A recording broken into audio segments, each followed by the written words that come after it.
Hello साथियों, आज हम भारतीय नागरिक सुरक्षा संहिता 2023 में हम पढ़ रहे हैं अध्याय 9 पर शांति कायम रखने के लिए सदाचार के लिए प्रतिभूति। क्या सदाचार के लिए प्रतिभूति? अध्याय 9 में हम पढ़ेंगे धारा 125 जो कि सीआरपीसी की धारा 106 के समरूप है। किसके समरूप है? सीआरपीसी की धारा 106 के समरूप है। दोष सिद्धि पर शांति कायम रखने के लिए प्रतिभूति। क्या कह रही धारा? दोष सिद्धि पर शांति कायम रखने के लिए प्रतिभूति। साथियों, इसमें स्पष्ट किया गया है इस धारा के अंतर्गत कि सेशन न्यायालय या प्रथम वर्ग मजिस्ट्रेट के न्यायालय को अधिकार शक्ति प्रदान की गई है। क्या की गई है? अधिकार शक्ति प्रदान की गई है प्रथम वर्ग मजिस्ट्रेट को ये और किसको? सेशन न्यायालय को। क्या अधिकार शक्ति प्रदान की गई है कि वह उपधारा 2 में वर्णित अपराधों या उनके दुष्परिणाम के लिए सिद्ध दो व्यक्ति से शांति कायम रखने के लिए प्रतिभूति की मांग कर सकते हैं।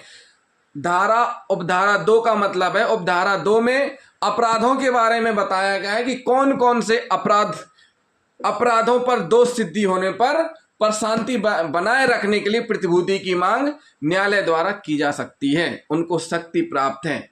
तो साथियों, सबसे पहले हम पढ़ लेते हैं उपधारा 2। उपधारा 2 का सब क्लोज ए 1 का ए, इसमें स्पष्ट रूप से कहा गया उपधारा 2 का 1 का ए में बीएनएस की अध्याय 11 और आईपीसी के अध्याय 8 में वर्णित है। बीएनएस की धारा 189, 190, 191, 192, 193, 194, 195, 196, 197, इनमें से 197, 196 और 193 को छोड़ करके शेष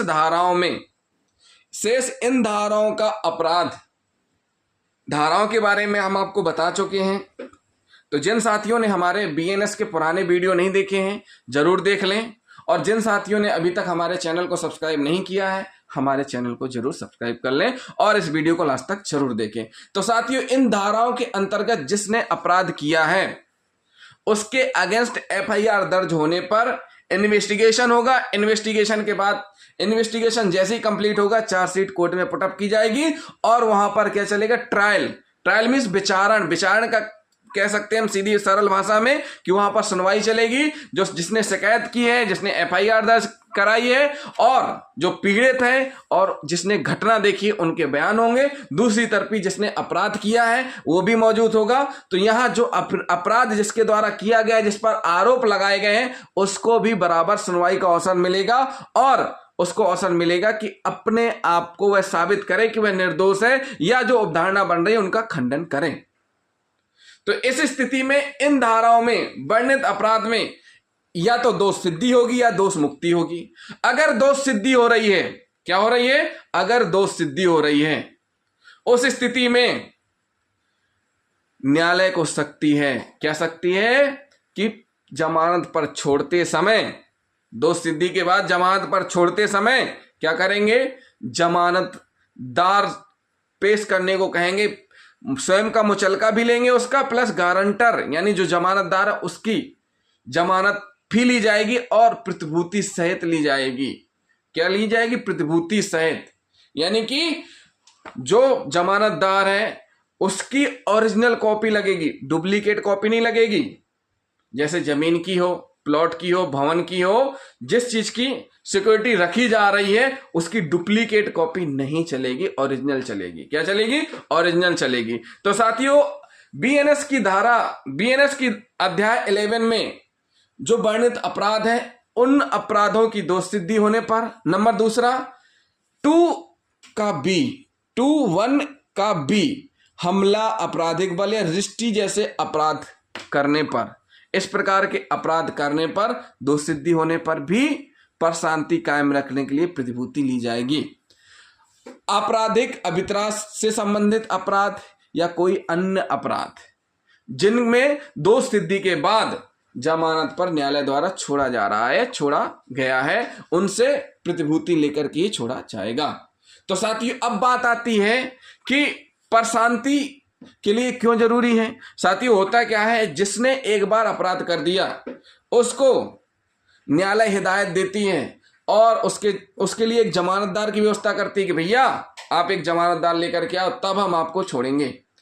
तो उस स्थिति में न्यायालय उस दोष सिद्ध अभियुक्त से कहते हैं कि अगर अब जाकर के समाज में नाटक किया, अब जाकर के समाज में लड़ाई झगड़ा किया, फिर से मारपीट की, फिर से इस प्रकार के अपराध किए, तो आपके साथ कार्रवाई की जाएगी। इसलिए ये प्रतिभूति सहित आपको पाबंद किया जा रहा है। एक गारंटर को भी हिदायत दी जाती है कि आप जमानत ले रहे हो, लेकिन ये जाकर के वापस से ऐसे अपराध ना करें और ना ही किसी को परेशान करें, ना ही किसी के साथ मारपीट लड़ाई झगड़ा करें जिससे शांति भंग हो। तो इस स्थिति के लिए क्या किया जाता है, एक जमानतदार को भी पाबंद किया जाता है, उसको भी कोर्ट तलब करती है। अगर उसने फिर अपराध कर दिया तो जैसे ही उसके द्वारा फिर से अपराध कर दिया जाएगा, पुलिस एफआईआर रजिस्टर्ड करेगी। एफआईआर रजिस्टर्ड करने के बाद इन्वेस्टिगेशन करेगी फिर से, और फिर क्या करेगी, कोर्ट में चार्जशीट पुट अप होगी। अगर फिर से अपराध किया है तो उसके लिए दंड भी बढ़ जाएगा। तो साथियों, ये प्रशांति इसलिए कि ताकि वह समाज में जाकर के सुधरे और दोबारा फिर से ऐसे अपराध ना करे। तो जैसे ही उसको सजा सुनाई जाएगी, सजा के बाद वह अपील कर सकता है। कहां, अगर प्रथम वर्ग मजिस्ट्रेट महोदय के द्वारा सजा सुनाई गई है तो अपील सेशन न्यायालय में होगी। सेशन न्यायालय दोष सिद्धि बरकरार रख सकते हैं और दोष सिद्धि अपास्त कर सकते हैं। दोष सिद्धि बरकरार रखने पर बंध पत्र रहेंगे और दोष सिद्धि अपास्त करने पर बंध पत्र शून्य हो जाएंगे। क्या होंगे, शून्य हो जाएंगे। क्या हो जाएंगे, शून्य हो जाएंगे।